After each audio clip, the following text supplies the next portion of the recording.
ದೇವರು ನನಗೆ ಈ ವಾಕ್ಯವನ್ನ ಹಂಚೋದಕ್ಕಾಗಿ, ದೇವರು ಕೊಟ್ಟಿರುವಂತ ಅವಕಾಶಕ್ಕಾಗಿ ನಾನು ದೇವರಿಗೆ ವಂದನೆಯನ್ನ ಸಲ್ಲಿಸುವಂತನಾಗಿದ್ದೇನೆ.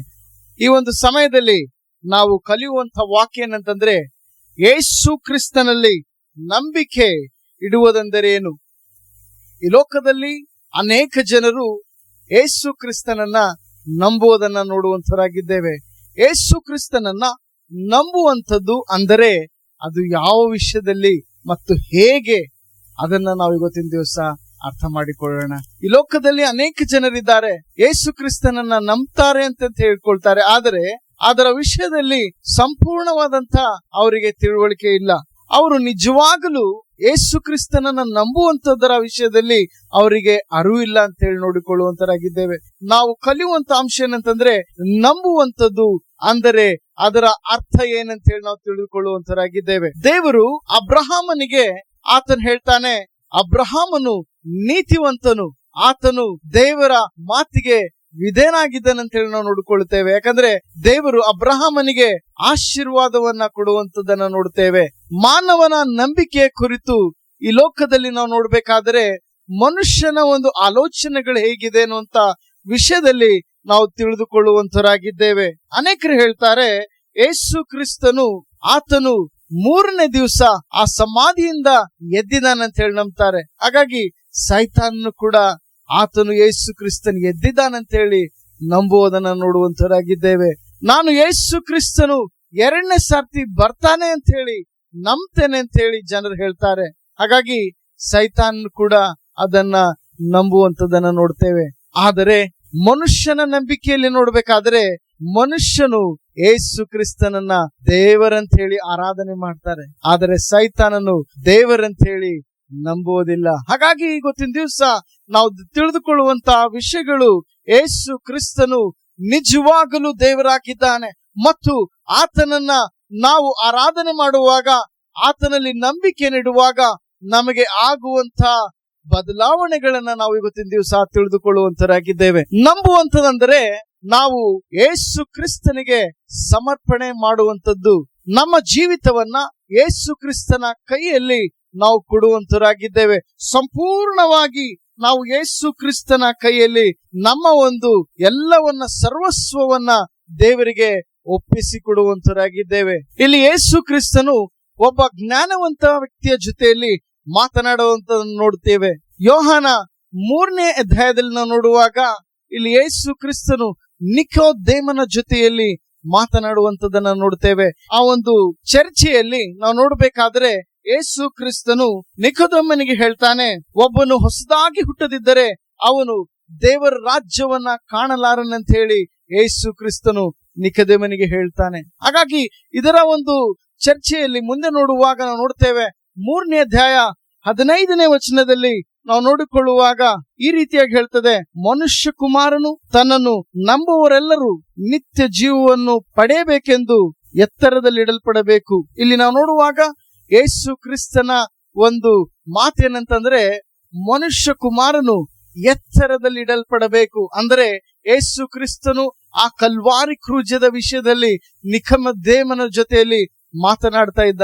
ಮಧ್ಯರಾತ್ರಿಯ ಸಮಯದಲ್ಲಿ ಆತನು ಚರ್ಚೆ ಮಾಡುವಾಗ ಯೇಸು ಕ್ರಿಸ್ತನ್ ಹೇಳ್ತಾನೆ, ಒಬ್ಬನು ಹೊಸದಾಗಿ ಹುಟ್ಟಬೇಕು, ಮತ್ತೆ ಅವರು ಏನಾಗ್ಬೇಕು, ಮನುಷ್ಯ ಕುಮಾರನ ಮೇಲೆ ನಂಬಿಕೆ ಇಡಬೇಕಂತ ಹೇಳಿ ನಿಕೋದೇಮನಿಗೆ ಆತನು ತಿಳಿಸುವುದಂತ ನೋಡ್ತೇವೆ. 16ನೇ ವಚನದಲ್ಲಿ ನಾವು ನೋಡಿಕೊಳ್ಳುವಾಗ, ದೇವರು ಲೋಕದ ಮೇಲೆ ಎಷ್ಟೋ ಪ್ರೀತಿಯನ್ನಿಟ್ಟು ತನ್ನ ಒಬ್ಬನೇ ಮಗನನ್ನ ಕೊಟ್ಟನು, ಆತನನ್ನು ನಂಬುವ ಒಬ್ಬನಾದರೂ ನಾಶವಾಗದೆ ಎಲ್ಲರೂ ನಿತ್ಯ ಜೀವವನ್ನ ಪಡೆಬೇಕೆಂತ ಹೇಳಿ ಆತನು ಕೊಟ್ಟನು.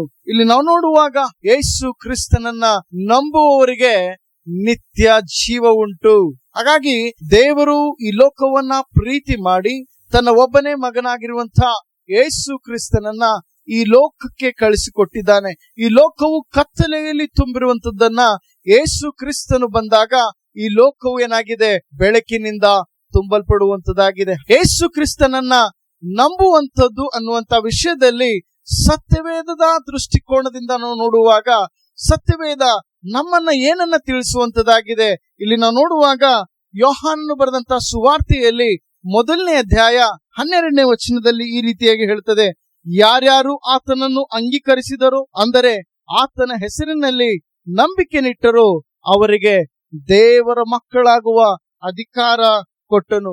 ಯಾರ್ಯಾರು ಯೇಸು ಕ್ರಿಸ್ತನನ್ನ ಅಂಗೀಕಾರ ಮಾಡ್ತಾರೋ, ಯಾರ್ಯಾರು ಯೇಸು ಕ್ರಿಸ್ತನನ್ನ ನನಗೋಸ್ಕರ ಆತನು ಸತ್ತಿದ್ದಾನೆ, ಆತನು ಎದ್ದಿದ್ದಾನೆ, ಆತನು ಪುನಃ ಮತ್ತೆ ಬರುವಂತನಾಗಿದ್ದಾನೆ ಅಂತ ಹೇಳಿ ಅವರು ಯೇಸು ಕ್ರಿಸ್ತನ ಮೇಲೆ ನಂಬಿಕೆಯನ್ನು ಇಡುವಂತರಾಗಿದ್ದಾರೋ ಅವರಿಗೆ ದೇವರು ಕೊಡುವಂತ ಒಂದು ಭಾಗ್ಯತೆ ಏನಂತಂದ್ರೆ ಅವರು ದೇವರ ಮಕ್ಕಳಾಗ್ತಾರೆ. ಒಬ್ಬ ವ್ಯಕ್ತಿ ದೇವರನ್ನ ನಂಬುವಾಗ ಆತನು ದೇವರ ಮಗನಾಗ್ತಾನೆ ಅಥವಾ ಅವಳು ಮಗಳಾಗ್ತಾಳೆ. ಇಲ್ಲಿ ನಾವು ತಿಳ್ಕೊಳ್ಳುವಂತ ವಿಷಯ ಅಂತಂದ್ರೆ, ಉದಾಹರಣೆಯಾಗಿ ನೋಡುವಾಗ ಒಬ್ಬ ವ್ಯಕ್ತಿಗೆ ತನ್ನ ಆಸ್ತಿಯಲ್ಲಿ ತಾನೇನ್ ಮಾಡ್ತಾನೆ, ತನ್ನ ಮಕ್ಕಳಿಗೆ ಪಾಲನ ಕೊಡುವಂತದನ್ನು ನೋಡ್ತೇವೆ. ಹಾಗೆ ಇಲ್ಲಿ ನಾವು ನೋಡುವಾಗ ದೇವರ ಒಂದು ಕುಟುಂಬದಲ್ಲಿ ನಾವು ಸೇರುವಾಗ ನಾವೇನಾಗ್ತೇವೆ ಅಂತಂದ್ರೆ, ನಾವು ಪರಲೋಕದಲ್ಲಿರುವಂತ ದೇವರ ಸ್ವಾಸ್ಥ್ಯಕ್ಕೆ ನಾವು ಸೇರುವಂತರಾಗಿದ್ದೇವೆ. ಆತನ ಒಂದು ಅಧಿಕಾರದಲ್ಲಿ, ಅಂದರೆ ಆತನ ಕುಟುಂಬದಲ್ಲಿ ನಾವು ಸೇರುವಂತರಾಗಿದ್ದೇವೆ. ಮಗನಿಗೆ ತನ್ನ ತಂದೆಯ ಆಸ್ತಿಯಲ್ಲಿ ಅಧಿಕಾರ ಉಂಟು, ಹಾಗೆಯೇ ನಮಗೂ ಕೂಡ ನಮ್ಮ ದೇವರಾಗಿರುವಂತ ಯೇಸು ಕ್ರಿಸ್ತನಲ್ಲಿ ನಮ್ಗೆ ಏನಾಗಿದೆ, ಆತನ ಹೆಸರಿನಲ್ಲಿ ನಮ್ಗೆ ಅಧಿಕಾರ ಉಂಟು. ಆತನು ಹೇಳ್ತಾನೆ, ನನ್ನ ಹೆಸರಿನಲ್ಲಿ ನೀವೇನಾದರೂ ಬೇಡಿಕೊಳ್ತೀರೋ ಅದು ನಿಮಗೆ ಸಿಕ್ಕುವುದಂತ ಹೇಳಿ ಯೇಸು ಕ್ರಿಸ್ತರು ಹೇಳುವಂತದ್ದಾಗಿದ್ದಾನೆ. ಅಪೊಸ್ತಲ ಕೃತ್ಯ 16ನೇ ಅಧ್ಯಾಯದಲ್ಲಿ ಇಲ್ಲಿ ಒಂದು ವಿಷಯನ ನಾವು ನೋಡಿಕೊಳ್ಳುವಂತರಾಗಿದ್ದೇವೆ. ಇಲ್ಲಿ ಪೌಲ ಮತ್ತು ಸೀಲರ ವಿಷಯದಲ್ಲಿ ನಾವು ನೋಡುವಂತರಾಗಿದ್ದೇವೆ. ಈ ಒಂದು ಅಧ್ಯಾಯದಲ್ಲಿ ಪೌಲ ಮತ್ತು ಸೀಲರಿಗೆ ಅವರಿಗೆ ಜೈಲ್ನಲ್ಲಿ ಹಾಕ್ತಾರೆ. ಯಾಕಂದ್ರೆ ಅವರು ಸುವಾರ್ತೆಯನ್ನ ಸಾರುವಾಗ ಫಿಲಿಪಿಯ ಪಟ್ಟಣದಲ್ಲಿ ಅವರು ಸುವಾರ್ತೆಯನ್ನ ಸಾರಕ್ಕೆ ಹೋದಾಗ ಅಲ್ಲಿ ನಾವು ನೋಡ್ತೇವೆ, ಸುವಾರ್ತೆಯ ಪ್ರಯುಕ್ತ ಅವ್ರಿಗೇನಾಗ್ತದೆ, ಜನರು ಅವರನ್ನು ಹೊಡೆದು ಅಧಿಕಾರಿಗಳ ಬಳಿಗೆ ತೆಗೆದುಕೊಂಡು ಹೋಗಿ ಅವ್ರಿಗೇನ್ ಮಾಡ್ತಾರೆ, ಜೈಲಿನಲ್ಲಿ ಹಾಕ್ತಾರೆ. ಆ ಒಂದು ರಾತ್ರಿಯ ಸಮಯದಲ್ಲಿ ನಾವು ನೋಡ್ತೇವೆ, ಪೌಲ ಮತ್ತು ಸೀಲರು ಮಧ್ಯರಾತ್ರಿಯ ಸಮಯದಲ್ಲಿ ಅವರು ದೇವರಿಗೆ ಸ್ತುತಿ ಮಾಡ್ತಾರೆ. ಎಲ್ಲಾ ಅಲ್ಲಿರುವಂತಹ ಕೈದಿಗಳು ಮಲಗಿದ್ದಾರೆ, ಆದರೆ ಪೌಲ ಮತ್ತು ಸೀಲರು ಏನ್ ಮಾಡ್ತಾ ಇದ್ದಾರೆ, ಇಬ್ಬರು ಸೇರಿಕೊಂಡು ದೇವರಿಗೆ ಸ್ತುತಿ ಮಾಡ್ತಾರೆ. ಅವರ ಕೈಯಲ್ಲಿ ಬೇಡಿ, ಅವರ ಕಾಲುಗಳಲ್ಲಿ ಬೇಡಿ, ಆದಾಗ್ಲೂ ಕೂಡ ಅವ್ರೇನ್ ಮಾಡ್ತಾ ಇದ್ದಾರೆ, ಯೇಸು ಕ್ರಿಸ್ತನನ್ನ ಆರಾಧನೆ ಮಾಡ್ತಾ ಇದ್ದಾರೆ. ಆ ರಾತ್ರಿಯ ಸಮಯದಲ್ಲಿ ನಾವು ನೋಡ್ತೇವೆ, ಆಕಸ್ಮಿಕವಾಗಿ ಅಲ್ಲಿ ಒಂದು ಭಯಾನಕವಾದಂತ ಭೂಕಂಪವಾಯಿತು.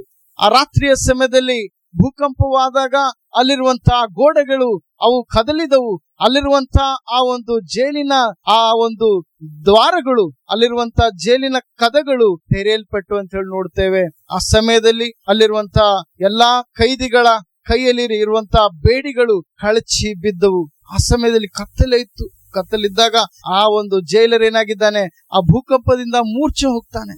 ಆಗ ಆತನಿಗೆ ಎಚ್ಚರ ಆಗಿ ಆತನು ನೋಡುವಾಗ ಅಲ್ಲಿರುವಂತಹ ಕದಗಳು ತೆರೆಯಲ್ಪಟ್ಟಿದೆ. ಆ ಕದಗಳಲ್ಲಿ ನೋಡ್ಬೇಕಾದ್ರೆ ಆತನ ಅನ್ಕೊಳ್ತಾನೆ, ಇವಾಗ ಎಲ್ಲಾ ಕೈದಿಗಳು ಓಡೋಗಿರ್ಬಹುದು, ಬಹುಶಃ ಅದು ಓಡೋದ್ಮೇಲೆ ನನಗೆ ನನ್ನ ಸರ್ಕಾರ ನನಗೆ ಬಿಡೋದಿಲ್ಲ ಅಂತ ಹೇಳಿ ಆತನ ಕ್ಷಣದಲ್ಲಿ ಆತನ ಹತ್ರ ಇರುವಂತಹ ಕತ್ತಿಯನ್ನ ತೆಗೆದುಕೊಂಡು ತನ್ನನ್ನು ತಾನು ಕೊಲೆ ಮಾಡ್ಕೊಳ್ಬೇಕಂತ ಹೇಳಿ ಯೋಚಿಸ್ತಾನೆ. ಆ ಸಮಯದಲ್ಲಿ ಪೌಲನು ಗಟ್ಟಿಯಾದಂತ ಶಬ್ದದಿಂದ ಹೇಳ್ತಾನೆ, ಸಹೋದರನೇ, ನೀನು ಏನ್ ಮಾಡ್ಬೇಡ, ಕೊಲೆ ಮಾಡಿಕೊಳ್ಳಬೇಡ ಅಂತ ಹೇಳಿ ಪೌಲನು ಆತನಿಗೆ ಗಟ್ಟಿಯಾಗಿ ಕೂಗ್ತಾನೆ. ಕೂಗುವಂತ ಸಮಯದಲ್ಲಿ ಆ ಒಂದು ಜೈಲರ್ ಅವರಿಬ್ಬರಿಗೆ ಹೊರಗಡೆ ತೆಗೆದುಕೊಂಡು ಬರ್ತಾನೆ. ಹೊರಗಡೆ ತೆಗೆದುಕೊಂಡು ಬಂದು, ನಿಮ್ಮ ದೇವರು ನಿಜವಾದಂತ ದೇವರಾಗಿದ್ದಾನೆ, ಯಾಕಂದ್ರೆ ನೀವು ಸಾಮಾನ್ಯವಾದಂತ ವ್ಯಕ್ತಿಗಳಲ್ಲ ಅಂತ ಹೇಳಿ ಆತನು ತಿಳಿದುಕೊಂಡು ಅಪೊಸ್ತಲ ಕೃತ್ಯ 16ನೇ ಅಧ್ಯಾಯ 30ನೇ ವಚನದಿಂದ ನಾವು ನೋಡುವಾಗ ಮತ್ತೆ ಅವರನ್ನು ಹೊರಗೆ ಕರೆದುಕೊಂಡು ಬಂದನು.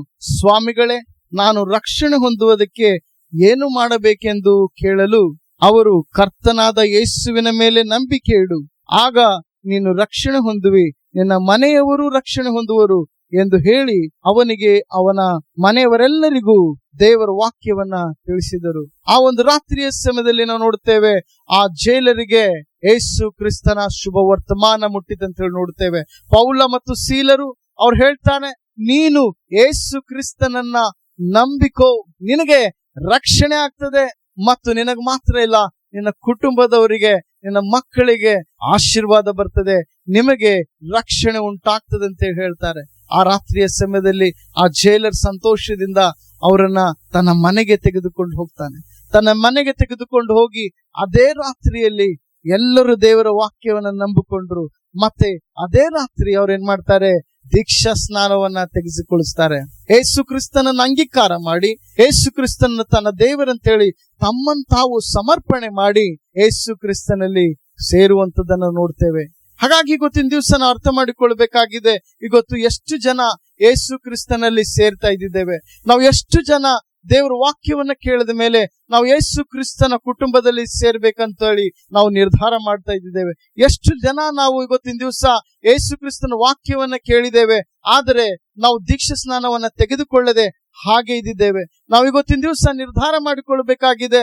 ಆ ಜೈಲರು ಅವತ್ತಿನ ದಿವಸ ಯೇಸು ಕ್ರಿಸ್ತನ ವರ್ತಮಾನವನ್ನ ಕೇಳಿದ ಕೂಡಲೇ ಆತನೇನ್ ಮಾಡಿದ್ದಾನೆ, ತಾನು ತನ್ನ ಕುಟುಂಬದವರು ತನ್ನ ಮಕ್ಕಳು ಎಲ್ಲರೂ ಅಲ್ಲಿರುವಂತದ್ದು ಏನ್ ಮಾಡಿದ್ದಾರೆ, ದೀಕ್ಷಾ ಸ್ನಾನವನ್ನ ತೆಗೆಸಿಕೊಂಡಿದ್ದಾರೆ ಅಂತ ಹೇಳಿ ನೋಡುವಂತರಾಗಿದ್ದೇವೆ. ಪೌಲನು ಹೇಳ್ತಾನೆ, ರೋಮಪುರದವರಿಗೆ ಬರೆದಂತಹ ಪತ್ರಿಕೆ 1ನೇ ಅಧ್ಯಾಯ 16ನೇ ವಚನದಲ್ಲಿ ಈ ರೀತಿಯಾಗಿ ಹೇಳ್ತದೆ, ಸುವಾರ್ತೆಯ ವಿಷಯದಲ್ಲಿ ನಾನು ನಾಚಿಕೊಳ್ಳುವವನಲ್ಲ. ಆ ಸುವಾರ್ತೆಯು ದೇವರ ಬಲ ಸ್ವರೂಪವಾಗಿದ್ದು ಮೊದಲು ಯಹೂದ್ಯರಿಗೆ ಆಮೇಲೆ ಗ್ರೀಕರಿಗೆ ಅಂತೂ ನಂಬುವರೆಲ್ಲರಿಗೆ ರಕ್ಷಣೆ ಉಂಟು ಮಾಡುವಂತದ್ದಾಗಿದೆ. ಇಲ್ಲಿ ನಾವು ನೋಡುವಾಗ ಪೌಲನು ಹೇಳುವಂತ ಮಾತೇನಂತಂದ್ರೆ, ಆತನು ಹೇಳ್ತಾನೆ, ನಾನು ಸುವಾರ್ತೆಯ ವಿಷಯದಲ್ಲಿ ನಾನು ನಾಚಿಕೊಳ್ಳುವುದಿಲ್ಲ. ಯಾಕಂತಂದ್ರೆ ಇದು ನಮಗೆ ರಕ್ಷಣೆ ಉಂಟು ಮಾಡ್ತದೆ. ಇದು ಅನೇಕ ಜನರಿಗೆ ನಮ್ಮ ಪಾಪಗಳಿಂದ ಬಿಡಿಸಿ ಅವರಿಗೆ ನಿತ್ಯ ಜೀವನಕ್ಕೆ ನಡೆಸುವಂತದಾಗಿದೆ. ಅದಕ್ಕೋಸ್ಕರ ನಾನು ನಾಚಿಕೊಳ್ಳುವುದಿಲ್ಲ ಅಂತ ಹೇಳಿ ಪೌಲನು ಹೇಳುವಂತದನ್ನ ನಾವು ನೋಡುವಂತರಾಗಿದ್ದೇವೆ. ರೋಮಪುರದವರಿಗೆ ಬರೆದಂತ ಪತ್ರಿಕೆ 5ನೇ ಅಧ್ಯಾಯ 1ನೇ ವಚನದಲ್ಲಿ ಪೌಲನು ಹೇಳ್ತಾನೆ, ಹೀಗಿರಲಾಗಿ ನಾನು ನಂಬಿಕೆಯಿಂದ ನೀತಿವಂತರಾದ ಕಾರಣ ನಮ್ಮ ಕರ್ತನಾದ ಯೇಸು ಕ್ರಿಸ್ತನ ಮೂಲಕ ದೇವರೊಂದಿಗೆ ಉಂಟಾದ ಸಮಾಧಾನದಲ್ಲಿ ಸೇರೋಣ. ಇಲ್ಲಿ ಆತನು ಹೇಳುವಂತ ಮಾತೇನಂತಂದ್ರೆ, ನಾವು ನಂಬಿಕೆಯ ಮೂಲಕ ಏನಾಗಿದ್ದೇವೆ, ನೀತಿವಂತರಂತ ಹೇಳಿ ಕರೆಯಲ್ಪಟ್ಟಿದ್ದೇವೆ ಅಂತ ಹೇಳಿ ಆತನು ಹೇಳ್ತಾನೆ. ಅದಕ್ಕೋಸ್ಕರ ನಾವು ಯೇಸು ಕ್ರಿಸ್ತನಲ್ಲಿ ನಾವೇನಾಗ್ತೇವೆ, ನಂಬಿಕೆಯನ್ನು ಇಡುವಂತರಾಗಿದ್ದೇವೆ. ಇವತ್ತಿನ ದಿವಸ ಆತನು ಹೇಳ್ತಾನೆ, ನಾವು ಯೇಸು ಕ್ರಿಸ್ತನನ್ನ ನಂಬಿಕೊಳ್ಳುವಾಗ ನಮ್ಮ ಹತ್ರ ಆಗುವಂತ ಬದಲಾವಣೆ ಏನಂತಂದ್ರೆ, ನಾವು ರಕ್ಷಿಸಲ್ಪಡುವಂತರಾಗಿದ್ದೇವೆ. ಮತ್ತೆ ನಮ್ಮ ಹತ್ರ ಏನಾಗ್ತದೆ, ನಮ್ಮ ಪಾಪದ ಸ್ವಭಾವಗಳು ಏನಾಗ್ತದೆ, ನಮ್ಮಿಂದ ತೆಗೆಯಲ್ಪಡುವಂತದಾಗಿದೆ. ಮತ್ತೆ ನಾವು ನೀತಿವಂತರಂತ ಹೇಳಿ ಕರೆಯಲ್ಪಡುವಂತರಾಗಿದ್ದೇವೆ. ಹಾಗಾಗಿ ಇಲ್ಲಿ ನಾವು ನೋಡಿಕೊಳ್ಳುವಾಗ ನಮ್ಮ ಒಂದು ಜೀವಿತದಲ್ಲಿ ಆಗುವಂತ ಬದಲಾವಣೆಗಳೇನಂತಂದ್ರೆ, ನಾವು ಇನ್ನು ಮುಂದೆ ಯಾವುದೇ ಒಂದು ಅಪರಾಧಕ್ಕೆ ನಾವು ಗುರಿ ಮಾಡಲ್ಪಡುವುದಿಲ್ಲ. ನಮಗೆ ದೇವರು ನೀತಿವಂತರಂತ ಹೇಳಿ ಕರೆಯುವಂತ ಆ ಒಂದು ಬಿರುದನ್ನ ನಮಗೆ ಸಿಗುವಂತದಾಗಿದೆ. ನಾವು ಇನ್ನು ಮುಂದೆ ನಮ್ಮ ಜೀವಿತದಲ್ಲಿ ನಮಗೆ ಯಾರು ಏನ್ ಮಾಡೋಕ್ಕಾಗೋದಿಲ್ಲ, ತಪ್ಪಿಗಸ್ತರಂತ ಹೇಳಿ ನಮಗೆ ಯಾರು ಕರೆಯೋಕ್ಕಾಗೋದಿಲ್ಲ. ಯಾಕಂದ್ರೆ ದೇವರು ನಮಗೆ ಆತನು ತನ್ನ ಮಕ್ಕಳಂತ ಹೇಳಿ ಕರೀತಾ ಇದ್ದಾನೆ. ಇಲ್ಲಿ ನಾವು ನೋಡುವಾಗ ಎಫೆಸದವರಿಗೆ ಬರೆದಂತಹ ಪತ್ರಿಕೆ 2ನೇ ಅಧ್ಯಾಯ 8ನೇ ವಚನದಿಂದ 9ನೇ ವಚನದಲ್ಲಿ ಇಲ್ಲಿ ನೋಡುವಾಗ, ನಂಬಿಕೆಯ ಮೂಲಕ ಕೃಪೆಯಿಂದಲೇ ರಕ್ಷಣೆ ಹೊಂದಿದವರಾಗಿದ್ದೀರಿ. ಆ ರಕ್ಷಣೆಯು ನಿಮ್ಮಿಂದ ಉಂಟಾದದ್ದಲ್ಲ, ಅದು ದೇವರ ವರವೇ, ಅದು ಪುಣ್ಯಕ್ರಿಯೆಗಳಿಂದ ಉಂಟಾದದ್ದಲ್ಲ. ಆದ್ದರಿಂದ ಹೊಗಳಿಕೊಳ್ಳುವುದಕ್ಕೆ ಯಾರಿಗೂ ಆಸ್ಪದವಲ್ಲ. ಇಲ್ಲಿ ನಾವು ನೋಡುವಾಗ ಪೌಲನು ಹೇಳುವಂತ ಮಾತೇನಂತಂದ್ರೆ, ಇವತ್ತು ರಕ್ಷಣೆ ನಮಗೆ ಬಂದಿದೆ, ನಮ್ಮಿಂದ ಬಂದಿಲ್ಲ. ಅದು ಯಾರಿಂದ ಬಂದಿದೆ? ದೇವರಿಂದ ಮಾತ್ರ ಬಂದಿದೆ. ಅದು ದೇವರ ವರವಾಗಿದೆ. ಹಾಗಾಗಿ ಯಾರು ಕೂಡ ಇವತ್ತಿನ ದಿವಸ ನಾವು ಹೊಗಳಿಕೊಳ್ಳೋದಕ್ಕೆ ಆಸ್ಪದ ಇಲ್ಲ. ಅನೇಕರು ಹೇಳ್ತಾರೆ, ನಾನು ಅದನ್ನ ಮಾಡಿದ್ದೇನೆ, ಇದು ಒಳ್ಳೆ ಕಾರ್ಯ ಮಾಡಿದ್ದೇನೆ, ಅನೇಕರಿಗೆ ಬಡ ಜನಗಳಿಗೆ ನಾನು ಬಟ್ಟೆಗಳನ್ನ ಕೊಟ್ಟಿದ್ದೇನೆ, ಊಟವನ್ನ ಹಂಚಿದ್ದೇನೆ ಅಂತ ಹೇಳಿ ಅನೇಕರು ಹೇಳ್ತಾರೆ. ಆದರೆ ಪುಣ್ಯ ಕ್ರಿಯೆಗಳಿಂದ ನಮಗೆ ರಕ್ಷಣೆ ಉಂಟಾಗುವುದಿಲ್ಲ. ಸಹೋದರ ಮತ್ತು ಸಹೋದರಿಯರೇ, ಯೇಸು ಕ್ರಿಸ್ತನ ಮೇಲೆ ನಂಬಿಕೆ ಇಡೋದು ಮುಖಾಂತರ ನಾವೇನಾಗ್ತೇವೆ, ನಿತ್ಯ ಜೀವದ ಭಾಗ್ಯತೆಗೆ ನಾವು ಸೇರುವಂತರಾಗಿದ್ದೇವೆ. ಹಾಗಾಗಿ ಇವತ್ತಿನ ದಿವಸ ಪೌಲನು ಹೇಳುವಂತ ಮಾತೇನಂತಂದ್ರೆ, ನಾವು ಯೇಸು ಕ್ರಿಸ್ತನನ್ನ ನನ್ನ ರಕ್ಷಕನಂತ ಹೇಳಿ ನಾವು ನಂಬುವಾಗ ನಾವೇನಾಗ್ತೇವೆ, ನಮಗೆ ರಕ್ಷಣೆ ಬರುವಂತದಾಗಿದೆ. ನಾವು ನೀತಿವಂತರಂತ ಹೇಳಿ ಕರೆಯಲ್ಪಡುವಂತರಾಗಿದ್ದೇವೆ. ಹಾಗಾಗಿ ಇವತ್ತಿನ ದಿವಸ ನಾವು ಯೇಸು ಕ್ರಿಸ್ತನ ಕುಟುಂಬದಲ್ಲಿ ಸೇರುವಾಗ ನಮಗೆ ದೇವರು ಬಲಪಡಿಸುವಂತನಾಗಿದ್ದಾನೆ. ಅನೇಕರು ಹೇಳ್ತಾರೆ, ನಾವು ಯೇಸು ಕ್ರಿಸ್ತನನ್ನ ನಂಬ್ತೇವೆ ಅಂತ ಹೇಳ್ತಾರೆ. ಆದರೆ ಅವರ ಒಂದು ನಂಬಿಕೆಯ ವಿಷಯದಲ್ಲಿ ನಾವು ಸ್ವಲ್ಪ ಹೊತ್ತು ನೋಡಿಕೊಳ್ಳೋಣ. ನಮ್ಮ ತಾತನು ಕೂಡ ಯೇಸು ಕ್ರಿಸ್ತನನ್ನ ನಂಬಿದ್ದಾನೆ, ನಾನು ಸಹ ಇವತ್ತಿನ ದಿವಸ ಯೇಸು ಕ್ರಿಸ್ತನನ್ನ ನಂಬ್ತೇನೆ ಅಂತ ಹೇಳ್ತಾರೆ. ನಮ್ಮ ಅಜ್ಜಿ ಅವರು ಕೂಡ ಯೇಸು ಕ್ರಿಸ್ತನನ್ನ ನಂಬಿದ್ದಾರೆ, ನಾನು ಸಹ ಇವತ್ತು ಯೇಸು ಕ್ರಿಸ್ತನ ನಂಬ್ತೇನೆ ಅಂತ ಹೇಳ್ತೇನೆ. ನನ್ನ ತಂದೆ ತಾಯಿ ಅವರು ಯೇಸು ಕ್ರಿಸ್ತನನ್ನ ನಂಬಿದ್ದಾರೆ, ನಾನು ಕೂಡ ಇವತ್ತಿನ ದಿವಸ ಯೇಸು ಕ್ರಿಸ್ತನನ್ನ ನಂಬ್ತೇನೆ. ನನ್ನ ಕುಟುಂಬ ಯೇಸು ಕ್ರಿಸ್ತನನ್ನ ನಂಬಿದೆ, ನಾನು ಸಹ ಇವತ್ತಿನ ದಿವಸ ಯೇಸು ಕ್ರಿಸ್ತನನ್ನ ನಂಬ್ತೇನೆ ಅಂತ ಹೇಳ್ತಾರೆ. ಆದರೆ ನಿಜವಾಗಲೂ ನೋಡ್ಬೇಕಾದ್ರೆ ಯೇಸು ಕ್ರಿಸ್ತನನ್ನ ನಂಬಬೇಕಾಗಿರುವಂತದ್ದು ಅದು ಒಂದು ಗುಣಮಟ್ಟ ಇದೆ. ಅನೇಕರಿಗೆ ಕೆಲವು ಪ್ರಶ್ನೆಗಳನ್ನ ಕೇಳುವಾಗ ನಂಬಿಕೆಯ ವಿಷಯದಲ್ಲಿ ನಿಮ್ಮ ನಂಬಿಕೆ ಹೇಗಿದೆ ಅನ್ನುವಂತ ಸಮಯದಲ್ಲಿ ನಾವು ತಿಳ್ಕೊಳ್ಳುವಾಗ, ನೀವು ಶಾಲೆಗೆ ಹೋಗಿದ್ದೀರಾ ಅನ್ನುವಂತ ಸಮಯದಲ್ಲಿ ಹೌದು ನಾನು ಶಾಲೆಗೆ ಹೋಗಿದ್ದೇನೆ ಅಂತ ಹೇಳ್ತಾರೆ.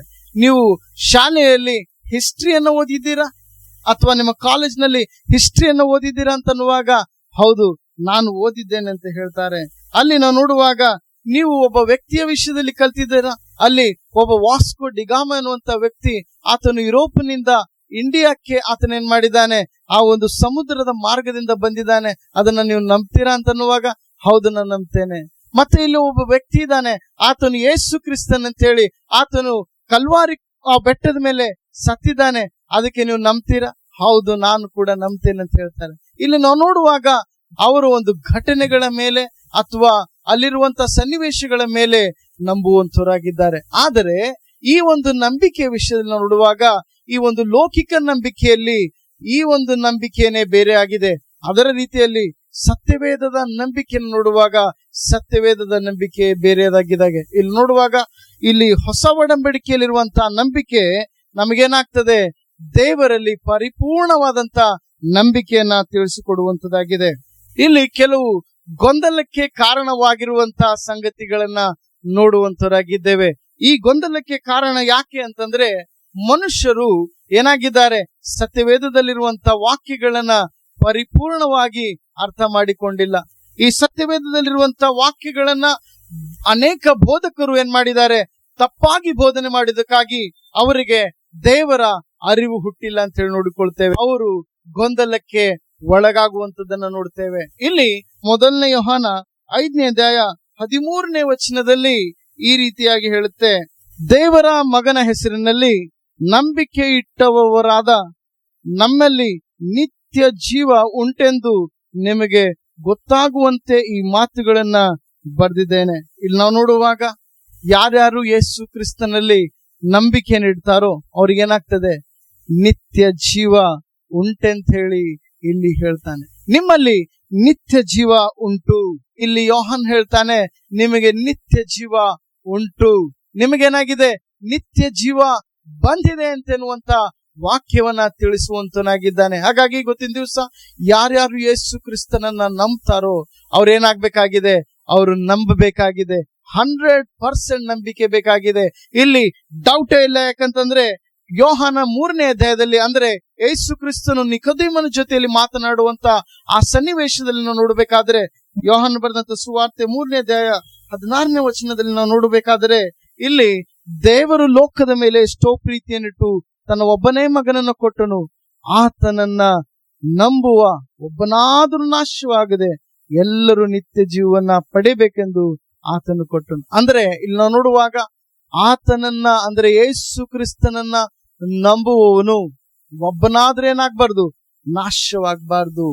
ಯಾಕಂದ್ರೆ ನಾವು ನೋಡ್ತೇವೆ, ಯೇಸು ಕ್ರಿಸ್ತನನ್ನ ನಂಬುವಂತದಂತಂದ್ರೆ ಅವ್ರೇನಾಗ್ತಾರೆ, ಇಲ್ಲಿ ಒಬ್ಬ ವ್ಯಕ್ತಿಯನ್ನ ಯಾವ ರೀತಿಯಾಗಿ ಒಬ್ಬ ಸೈಂಟಿಸ್ಟ್ ಅಥವಾ ಒಬ್ಬ ಸಂಶೋಧಕನ ವಿಷಯದಲ್ಲಿ ಅವರ ಅರ್ಥ ಮಾಡಿಕೊಂಡಿದ್ದಾರೋ ಹಾಗೆ ಯೇಸು ಕ್ರಿಸ್ತನನ್ನ ಅರ್ಥ ಮಾಡಿಕೊಳ್ಳೋದು ನಮಗೆ ಬೇಕಾಗಿಲ್ಲ. ಯಾಕಂದ್ರೆ ಯೇಸು ಕ್ರಿಸ್ತನು ಒಬ್ಬ ಮಾನವನಲ್ಲ, ಯೇಸು ಕ್ರಿಸ್ತನು ದೇವರಾಗಿದ್ದಾನೆ. ಆತನು ಮರಣವನ್ನ ಜಯಿಸಿರುವಂತಹ ದೇವರಾಗಿದ್ದಾನೆ. ಆತನು ಹೇಳಿದ ರೀತಿಯಲ್ಲಿ 3ನೇ ದಿವಸದಲ್ಲಿ ಆತನು ಎದ್ದು ಬಂದಿದ್ದಾನೆ. ಹಾಗಾಗಿ ಇವತ್ತಿನ ದಿವಸ ನಮಗೆ 100% ನಂಬಿಕೆ ಇರಬೇಕಾಗಿದೆ. ನಾವು ನಂಬುವಂತ ಯಾವ ವಿಷಯಗಳಲ್ಲಿ ಅಂತಂದ್ರೆ, ನಾನು 100% ನಂಬುತ್ತೇನೆ ಯೇಸು ಕ್ರಿಸ್ತನು ದೇವರೆಂದು ನಂಬುತ್ತೇನೆ. ನಾನು ಪಾಪಿ ಮತ್ತು ಪಾಪವು ನನ್ನನ್ನ ದೇವರಿಂದ ಬೇರ್ಪಡಿಸಿದೆ ಎಂದು ನಂಬುತ್ತೇನೆ. ಯೇಸು ಕ್ರಿಸ್ತನು ಶಿಲುಬೆಯಲ್ಲಿ ನನ್ನ ಪಾಪದ ಸಾಲವನ್ನು ತೀರಿಸಿದ್ದಾನೆಂದು ನಂಬುತ್ತೇನೆ. ಯೇಸು ಸಮಾಧಿಯಿಂದ ಎದ್ದನು ಮತ್ತು ಆತನು ಹೇಳಿದ ಎಲ್ಲವನ್ನು ದೃಢೀಕರಿಸುತ್ತಾನೆ ಎಂದು ನಾನು ನಂಬುತ್ತೇನೆ. ಹಾಗಾಗಿ ಇವತ್ತಿನ ದಿವಸ ಯೇಸು ಕ್ರಿಸ್ತನನ್ನ ನಂಬಿರುವಂತ ಜನಗಳು, ಅಂದರೆ ಸಹೋದರ ಸಹೋದರಿಯರೇ, ಯಾರ್ಯಾರು ಯೇಸು ಕ್ರಿಸ್ತನ ಮೇಲೆ ನಂಬಿಕೆಯನ್ನು ಇಟ್ಟಿದ್ದೀರೋ ಇವತ್ತಿನ ದಿವಸ ನೀವೇನಾಗ್ಬೇಕಾಗಿದೆ? ದೃಢೀಕರಿಸಲ್ಪಡ್ಬೇಕಾಗಿದೆ. ನಾನು ಯೇಸು ಕ್ರಿಸ್ತನನ್ನ ದೇವರಂತ ಹೇಳಿ ನಂಬ್ತೇನೆ. ನನಗೆ ಆ ಪಾಪದಿಂದ ಯೇಸು ಕ್ರಿಸ್ತನು ಬಿಡಿಸಿದಾನಂತ ಹೇಳಿ ನಾನು ನಂಬ್ತೇನೆ ಅಂತ ಹೇಳ್ಬೇಕಾಗಿದೆ. ಯಾಕಂದ್ರೆ ಪಾಪ ಏನ್ ಮಾಡಿದೆ? ನಮ್ಮನ್ನ ದೇವರಿಂದ ಬೇರ್ಪಡಿಸಿದೆ. ಆ ಬೇರ್ಪಡಿಸಿರುವಂತಹ ಸಂಬಂಧವನ್ನ ದೇವರು ಪುನಃ ಜೋಡಿಸುವುದಕ್ಕಾಗಿ ಯೇಸು ಕ್ರಿಸ್ತನನ್ನ ಕಳಿಸಿದ್ದಾನೆ. ಈ ರಕ್ಷಣೆಯ ವಿಷಯದಲ್ಲಿ ನಾವು ನೋಡ್ಬೇಕಾದ್ರೆ 3 ಮೆಟ್ಟಿಲುಗಳ ವಿಷಯದಲ್ಲಿ ನಾನು ನಿಮ್ ಜೊತೆಲಿ ಹಂಚಿಕೊಳ್ಳುವಂತನಾಗಿದ್ದೇನೆ. ಮೊದಲನೇ ಮೆಟ್ಟಿಲಲ್ಲಿ ನಾವು ನೋಡ್ಬೇಕಾದ್ರೆ, ಮೊದಲನೇದಾಗಿ ನಾಲೆಡ್ಜ್, ತಿಳುವಳಿಕೆ ಅಥವಾ ಜ್ಞಾನವನ್ನ ನೋಡುವಂತರಾಗಿದ್ದೇವೆ. ನಾವು ತಿಳಿದುಕೊಂಡಿರುವಂತಹ ಸಂಗತಿಗಳು ಅಂದ್ರೆ ಯೇಸು ಕ್ರಿಸ್ತನ ವಿಷಯವಾದಂತ ನಂಬಿಕೆ ನಾವು ತಿಳಿದುಕೊಂಡಿದ್ದೇವೆ. ಎರಡನೇದಾಗಿ ನಾವು ನೋಡ್ಬೇಕಾದ್ರೆ, ಎರಡನೇ ಮೆಟ್ಟಲು ಕನ್ವಿಕ್ಷನ್, ದೋಷಿ ಎಂದು ನಿರ್ಣಯಿಸುವುದು ಅಥವಾ ಪಾಪ, ನೀತಿ, ನ್ಯಾಯ ತೀರುವಿಕೆಯ ವಿಷಯದಲ್ಲಿ ನಮಗೆ ಅರಿವು ಉಂಟು ಮಾಡುವುದು. ಇಲ್ಲಿ ಯೇಸು ಕ್ರಿಸ್ತನು ಲೋಕದಲ್ಲಿರುವಾಗ ಆತನು ಹೇಳ್ತಾನೆ, ನಾನು ಹೋದ್ಮೇಲೆ ನಾನೇನ್ ಮಾಡ್ತೇನೆ? ನಿಮಗೋಸ್ಕರ ಒಬ್ಬ ಸಹಾಯಕನನ್ನ ಕಳಿಸ್ತೇನೆ ಅಂತ ಹೇಳಿದ್ದಾನೆ. ಆತನು ಪವಿತ್ರಾತ್ಮನನ್ನ ನಮಗೋಸ್ಕರ ಕಳಿಸಿದ್ದಾನೆ. ಯೋಹಾನ 16ನೇ ಅಧ್ಯಾಯದಲ್ಲಿ 8ನೇ ವಚನ ಈ ರೀತಿಯಾಗಿ ಹೇಳ್ತದೆ, ಪವಿತ್ರಾತ್ಮನ ವಿಷಯದಲ್ಲಿ ಆತನು ಬಂದು ಪಾಪ, ನೀತಿ, ನ್ಯಾಯ ತೀರುವಿಕೆಯ ಈ ವಿಷಯಗಳಲ್ಲಿ ಲೋಕಕ್ಕೆ ಅರಿವನ್ನು ಹುಟ್ಟಿಸುತ್ತಾನೆ. ಅಂದ್ರೆ ಈ ಲೋಕದಲ್ಲಿರುವಂತಹ ಜನಗಳಿಗೆ ಅವರಿಗೆ ತಿಳಿಸುವಂತ ಮಾತೇನಂತಂದ್ರೆ, ನಾವು ಪಾಪಿಗಳಾಗಿದ್ದೇವೆ, ನಾವು ಕತ್ತಲೆಯಲ್ಲಿ ಜೀವಿಸ್ತಾ ಇದ್ದೇವೆ, ನಮಗೆ ಈ ಕತ್ತಲೆಯಿಂದ ಬಿಡಿಸೋದಕ್ಕಾಗಿ ನಮಗೆ ಬೆಳಕು ಬೇಕು. ಆ ಬೆಳಕು ಯೇಸು ಕ್ರಿಸ್ತನಾಗಿದ್ದಾನೆ ಅಂತ ಹೇಳಿ ಪವಿತ್ರಾತ್ಮನು ನಮಗೇನ್ ಮಾಡ್ತಾನೆ? ಆ ಅರಿವನ್ನ ಹುಟ್ಟಿಸುವಂತನಾಗಿದ್ದಾನೆ. ಆ ಒಂದು ಅರಿವನ್ನ ಹುಟ್ಟಿಸುವಂತ ಕಾರ್ಯ ಪವಿತ್ರಾತ್ಮನಿಂದ ಸಾಧ್ಯತೆ ಆಗುವಂತದ್ದಾಗಿದೆ. ಹಾಗಾಗಿ ನಿಕೋದೇಮನಿಗೆ ಹೇಳ್ತಾನೆ, ಒಬ್ಬ ಮನುಷ್ಯನು ಹೊಸದಾಗಿ ಹುಟ್ಟದಿದ್ದರೆ ಆತನೇನ್ ಮಾಡೋದಿಲ್ಲ? ಪರಲೋಕ ರಾಜ್ಯವನ್ನ ನೋಡೋದಿಲ್ಲ. ಇಲ್ಲಿ ನಾವು ನೋಡುವಾಗ ಹೊಸದಾಗಿ ಹುಟ್ಟಬೇಕಂದ್ರೆ ನಾವು ನೋಡ್ತೇವೆ, ಒಬ್ಬನು ನೀರಿನಿಂದಲೂ ಆತ್ಮನಿಂದಲೂ ಹುಟ್ಟಬೇಕಾಗಿದೆ. ಹಾಗಾಗಿ 3ನೆಯ ಮೆಟ್ಟಲನ್ನು ನೋಡ್ಬೇಕಾದ್ರೆ 100% ನಂಬಿಕೆ, ಟ್ರಸ್ಟ್. ನಮ್ಗೇನ್ ಬೇಕಾಗಿದೆ? 100% ನಂಬಿಕೆ ಬೇಕಾಗಿದೆ. ಸಹೋದರ ಮತ್ತು ಸಹೋದರಿಯರೇ, 100% ನಂಬಿಕೆ ಎನ್ನುವಂತಹ ವಿಷಯದಲ್ಲಿ ನೋಡುವಾಗ ಯೇಸು ಕ್ರಿಸ್ತನು ಮಾಡಿರುವಂತಹ ವಾಗ್ದಾನಗಳಲ್ಲಿ ನಾವು ಭರವಸೆ ಇಡಬೇಕಾಗಿದೆ. ಯೇಸು ಕ್ರಿಸ್ತನ್ ಹೇಳ್ತಾನೆ, ನಿಮ್ಮ ಹೃದಯಗಳು ಕಳವಳಗೊಳ್ಳದಿರಲಿ, ನನ್ನನ್ನ ನಂಬ್ರಿ, ನಾನೇನ್ ಮಾಡ್ತೇನೆ?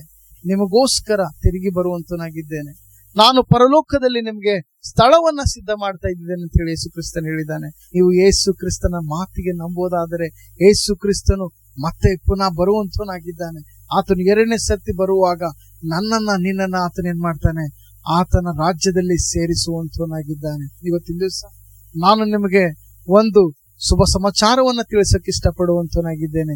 ಯಾರ್ಯಾರು ಇವತ್ತಿನ ದಿವಸ ಯೇಸು ಕ್ರಿಸ್ತನನ್ನ ತನ್ನ ದೇವರಂತ ಹೇಳಿ ನಂಬಿಕೊಳ್ತಾ ಇದ್ದೀರೋ, ನಿಮಗೆ ಶುಭ ಸಮಾಚಾರ ಏನಂತಂದ್ರೆ, ನೀವು ನಿತ್ಯ ಜೀವನ ಹೊಂದಿದ್ದೀರಿ ಅಂತ ಹೇಳಿ ನಂಬ್ರಿ. ಯಾಕಂದ್ರೆ ಯೋಹಾನನು ನಾವು ನೋಡುವಾಗ ಆತನ ಹೇಳ್ತಾನೆ, ನಿಮಗೆ ನಿತ್ಯ ಜೀವವು ಉಂಟೆಂದಂತ ಹೇಳಿ ನಂಬ್ರಿ ಅಂತ ಹೇಳ್ತಾ ಇದ್ದಾನೆ. ಹಾಗಾಗಿ ಇವತ್ತಿನ ದಿವಸ ನಾನು ನೀನೇನ್ ಮಾಡ್ಬೇಕಾಗಿದೆ? ಯೇಸು ಕ್ರಿಸ್ತನಲ್ಲಿ ನಂಬಿಕೆಯನ್ನ ಇಡಬೇಕಾಗಿದೆ. ಆ ರೀತಿಯಾಗಿ ಪೌಲ ಶೀಲರು ಆ ರಾತ್ರಿಯ ಸಮಯದಲ್ಲಿ ಅವರು ಪ್ರಾರ್ಥನೆ ಮಾಡ್ತಾ ಇದ್ರು ಮತ್ತು ಅವರು ದೇವರಿಗೆ ಸ್ತುತಿಗಾನವನ್ನ ಹಾಡ್ತಾ ಇದ್ರು. ಆ ಸಮಯದಲ್ಲಿ ಅವರ ಕೈಯಲ್ಲಿರುವಂತಹ ಬೇಡಿಗಳು, ಕಾಲಲ್ಲಿರುವಂತಹ ಬೇಡಿಗಳು ಯಾವ ರೀತಿಯಾಗಿ ಕಳಚಿ ಬಿದ್ದವೋ, ಹಾಗೆ ನಿಮ್ಮ ಜೀವಿತದ ಮೇಲೆ ಬಂದಿರುವಂತಹ ಅನೇಕ ಶಾಪಗಳು, ಅನೇಕ ರೋಗಗಳು, ಅನೇಕ ಕಷ್ಟಗಳು ದೇವರು ತೆಗೆದು ಹಾಕುವಂತನಾಗಿದ್ದಾನೆ. ಕಳಚಿ ಬೀಳುವಂತದಾಗಿದೆ. ಯೇಸು ಕ್ರಿಸ್ತನ ಮೇಲೆ ನಂಬಿಕೆ ನೀಡುವಾಗ ಸೈತಾನನ ತಂತ್ರಗಳು ನಿಮ್ಮಿಂದ ತೆಗೆಲ್ಪಡುವಂತದಾಗಿದೆ. ನೀವು ಸಂತೋಷವಾಗಿ ದೇವರ ಕುಟುಂಬದಲ್ಲಿ ಸೇರಿ ಆ ನಿತ್ಯ ಜೀವದ ಭಾಗ್ಯತೆಯನ್ನ ನಿಮ್ಮೆಲ್ಲರಿಗೆ ಸಿಗಲಿ ಅಂತ ಹೇಳಿ ನನ್ನ ಪ್ರಾರ್ಥನೆಯಾಗಿದೆ. ನಮ್ಮ ಕಣ್ಣುಗಳನ್ನು ಮುಚ್ಚಿಕೊಂಡು ದೇವರಲ್ಲಿ ಪ್ರಾರ್ಥನೆ ಮಾಡಿಕೊಳ್ಳೋಣ. ಪ್ರೀತಿಯಲ್ಲಿ ಐಶ್ವರ್ಯನಾಗಿರುವಂತಹ ಪರಲೋಕದ ಜೀವವುಳ್ಳ ತಂದೆ, ನಾಮಕ್ಕೆ ಸ್ತೋತ್ರ ಸ್ವಾಮಿ. ಈ ವಾಕ್ಯವನ್ನ ಕೇಳ್ತಾ ಇದ್ದರು ಅವರ ಹೃದಯದಲ್ಲಿ ಸ್ವಾಮಿ ನೀನು ಮಾತನಾಡಬೇಕಾಗಿ ಬೇಡುವಂತರಾಗಿದ್ದೇವೆ. ಹೌದು ಸ್ವಾಮಿ, ನೀನು ಅಂತರೇಂದ್ರಿಯಗಳನ್ನ ಓದುವಂತಹ ದೇವರಾಗಿದ್ದಿ ಸ್ವಾಮಿ. ಹೌದಪ್ಪ ಸ್ವಾಮಿ, ಅವರ ಹೃದಯದಲ್ಲಿರುವಂತಹ ನಂಬಿಕೆ ನೀನು ಬಲ್ಲಾತನಾಗಿದ್ದಿ ಸ್ವಾಮಿ. ಅವರ ಹೃದಯದಲ್ಲಿರುವಂತಹ ನಂಬಿಕೆನ ಸ್ವಾಮಿ ನೀನು ಅದರ ಪರಿಶೀಲಿಸಿ ಸ್ವಾಮಿ ಅವರಿಗೆ ನೀನು ಪ್ರತಿಫಲವನ್ನ ಕೊಡಬೇಕಾಗಿ ಬೇಡುವಂತರಾಗಿದ್ದೇವೆ. ಅವರ ಹೃದಯಕ್ಕೆ ಸ್ವಾಮಿ ನೀನು ಬಲಪಡಿಸಬೇಕಾಗಿ ಬೇಡುವಂತರಾಗಿದ್ದೇವೆ. ಯೇಸು ಕ್ರಿಸ್ತನನ್ನ ಸ್ವಂತ ರಕ್ಷಕನಂತೇಳಿ ಅಂಗೀಕಾರ ಮಾಡ್ತೇನೆ ಅನ್ನುವಂತ ಕುಟುಂಬಗಳು ಸ್ವಾಮಿ ಇವತ್ತು ನಿನ್ನ ಒಂದು ಕುಟುಂಬದಲ್ಲಿ ಸ್ವಾಮಿ ಸೇರುವಂತ ಭಾಗ್ಯತೆಯನ್ನ ದಯಪಾಲಿಸು ಸ್ವಾಮಿ. ಯಾರ್ಯಾರು ಇವತ್ತು ಸ್ವಾಮಿ ದೀಕ್ಷಾ ಸ್ನಾನವನ್ನ ತೆಗೆದುಕೊಂಡಿಲ್ಲ ಸ್ವಾಮಿ, ಅವರು ನಿರ್ಧಾರವನ್ನ ತೆಗೆದುಕೊಳ್ಳುವ ಹಾಗೆ ಮಾಡ್ರಿ. ನಾನು ಸಹ ದೀಕ್ಷಾ ಸ್ನಾನವನ್ನ ತೆಗೆದುಕೊಳ್ಬೇಕು, ನಾನು ಹೊಸಬನಾಗಿ ಹುಟ್ಟಬೇಕು ಎನ್ನುವಂತ ಆ ನಿರ್ಧಾರ ಸ್ವಾಮಿ ಅವರ ಜೀವಿತದಲ್ಲಿ ಕೊಟ್ಟು ದಯಪಾಲಿಸು. ಹೌದಪ್ಪ ಸ್ವಾಮಿ, ಈ ಒಂದು ಸಮಯದಲ್ಲಿ ಈ ವಾಕ್ಯವನ್ನ ಕೇಳಿರುವಂತಹ ಪ್ರತಿಯೊಂದು ಕುಟುಂಬಗಳನ್ನ ಆಶೀರ್ವಾದ ಮಾಡ್ರಿ. ಅವರ ಜೀವಿತದ ಮೇಲೆ ಬಂದಿರುವಂತಹ ಎಲ್ಲಾ ಆಪತ್ತುಗಳು, ರೋಗಗಳು, ಕಷ್ಟಗಳನ್ನ ಎಲ್ಲವನ್ನ ಬಿಡಿಸಿ ಸ್ವಾಮಿ ನೀನೇ ಮಹಿಮೆಯನ್ನು ಹೊಂದಿಕೊಳ್ಳುತ್ತಿ ಅಂತ ಹೇಳಿ ಯೇಸು ಕ್ರಿಸ್ತನ ಪರಿಶುದ್ಧ ನಾಮದಲ್ಲಿ ಬೇಡಿ ಹೊಂದಿದ್ದೇವೆ ತಂದೆಯೇ.